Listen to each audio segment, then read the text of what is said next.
Majirani, hawa ni warembo ambao wametupa gold standard kwenye JP 2025 ambapo dress code ilikuwa black and gold, lakini hawa warembo wameikimbiza gold bila subira. Twende kazi. Malkia wetu wa kwanza wa rangi ya dhahabu ni Chioma Goodhair akiwa amevaa nguo iliyobuniwa na Vicky James. Hii ni sculptured fashion ya kiwango. Hakroseti imemchonga kama sanamu, huku huo urembo unaofanana na waya au kimbunga ukiwa na signature drama ambayo inafanya muonekano huu unavutia zaidi.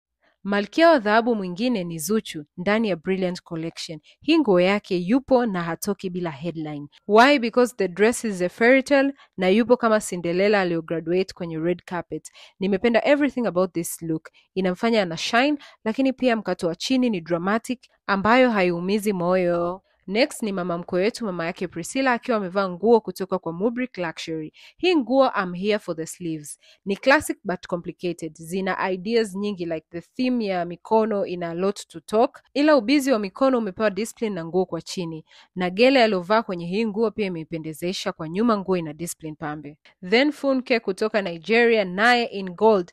All I have to say ni kwamba these sleeves ni power sleeves na zimeicomplement hii nguo at high standards, including kwamba chini pia nguo yake ina discipline ya kuendana na juu na headpiece yake imemfanya akang'ara zaidi. Next gold queen ni Gertrude wearing Chante official. Hii nguo yake ni timeless. Kwa nyuma ina drama ambayo ni ya kimya kimya lakini inavutia. Well, kwa mbele strapless neckline ya deep V imemake more sense kwenye huu muonekano. Majirani, we have Lavish ndani ya Mary Collection and Design. Hii ikiwa ni nguo yake ya tatu kwenye JP 2025. One ni the fabric, the sequin is shining, very nice. Alafu this mermaid dress anamiliki red carpet milele.